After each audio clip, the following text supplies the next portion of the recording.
Hi friends, എല്ലാവർക്കും സ്മിതാസ് cooking വേൾഡിലേക്ക് സ്വാഗതം. ഇന്ന് ഉണ്ടാക്കുന്നത് വറുത്ത മത്തി വെച്ചിട്ടുള്ള ഒരു മസാലയാണ്. എന്നാൽ നമുക്ക് വീഡിയോയിലേക്ക് പോകാം. ഞാൻ ഇത്രയും മീനാണ് കേട്ടോ ഇപ്പോൾ എടുത്തിട്ടുള്ളത്, കുറച്ചേ ഉള്ളൂ. അപ്പോൾ അതിലേക്ക് ബാക്കി ചേർക്കുന്ന എല്ലാ ഇൻഗ്രീഡിയൻസും ഈ ഒരു അളവിലേക്കാണ് ഞാനിപ്പോൾ പറയുന്നത്. അപ്പോൾ ഫസ്റ്റിൽ എന്താ ചെയ്യേണ്ടതെന്ന് വെച്ചാൽ ഇതിൻ്റെ മുള്ളെല്ലാം ഇതിൽ നിന്ന് മാറ്റിയെടുക്കാം. അപ്പോൾ ഞാൻ മീനൊക്കെ നല്ല റെഡിയാക്കി വെച്ചിട്ടുണ്ട്. ഇതുപോലെ വേണം ചെയ്തെടുക്കാം. പാനിലേക്ക് കുറച്ച് വെളിച്ചെണ്ണ ഒഴിച്ചു കൊടുക്കാം. കുറച്ച് കറിവേപ്പില ഇട്ടു.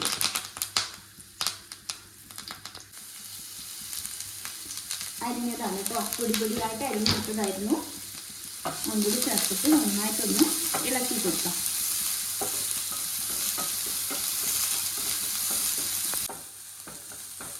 മീഡിയം സൈസിലുള്ള ഒരു സവാളയാണ് ഞാൻ എടുത്തിട്ടുള്ളത്.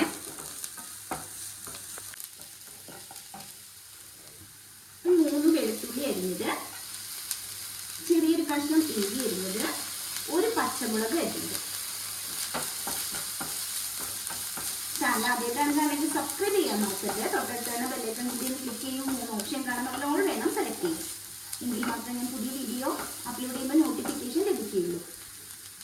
ഒരു തക്കാളിയുടെ പകുതി, ചെറിയൊരു തക്കാളി ആയിരുന്നു, അതിൻ്റെ പകുതിയാണ് എടുത്തിട്ടുള്ളത്. നന്നായിട്ട് ഇളക്കി കൊടുക്കാം. സവാളയെല്ലാം നന്നായിട്ട് വാടി വന്നിട്ടുണ്ട്. ഇത് മതിയാവും. ഇതിലേക്ക് ഒരു നുള്ളു മഞ്ഞൾപ്പൊടി ചേർത്തിട്ട് വീണ്ടും ഒന്നുകൂടി ഇളക്കി കൊടുക്കാം. മീൻ വറക്കുമ്പോഴും നമ്മൾ അതിലേക്ക് മുളക് പൊടി, മഞ്ഞൾപ്പൊടി എല്ലാം ചേർത്തതാണ് കേട്ടോ. ഈ മസാലയിലേക്ക് ആവശ്യമുള്ളത് മാത്രം ചേർത്താൽ മതിയാവും. 1/4 ടീസ്പൂൺ മുളക് പൊടി,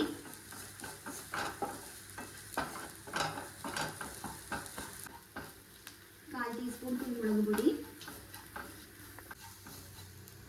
ഒരു നുള്ളു പെരുംജീരകം പൊടിച്ചത്.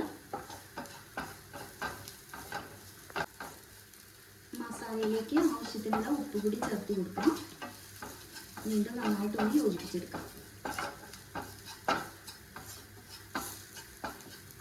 ഇനി ഇതിലേക്ക് നമ്മൾ തയ്യാറാക്കി വെച്ചിരിക്കുന്ന മീൻ ആഡ് ചെയ്യാം. നന്നായിട്ടും കൂടി യോജിപ്പിച്ച് കൊടുക്കാം.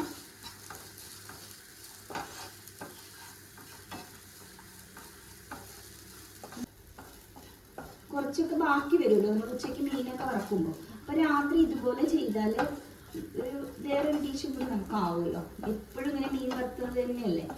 ഇതൊരു 2 മിനിറ്റ് സമയം ഇങ്ങനെ ലോ ഫ്ലെയിമിൽ വെച്ചിട്ട് നന്നായിട്ടൊന്ന് ഇളക്കി യോജിപ്പിച്ചാൽ മാത്രം മതി കേട്ടോ. അപ്പോൾ അത് റെഡി ആയിട്ടുണ്ട്. ഫ്ലെയിം ഓഫ് ചെയ്യും. എന്തായാലും ഇതൊന്ന് ട്രൈ ചെയ്ത് നോക്കൂ. വീഡിയോ ഇഷ്ടമായാലും ലൈക്ക് ചെയ്യാനും ഷെയർ ചെയ്യാനും കമൻറ്റ് ചെയ്യാനും ഒന്നും മറക്കരുത്. Thank you.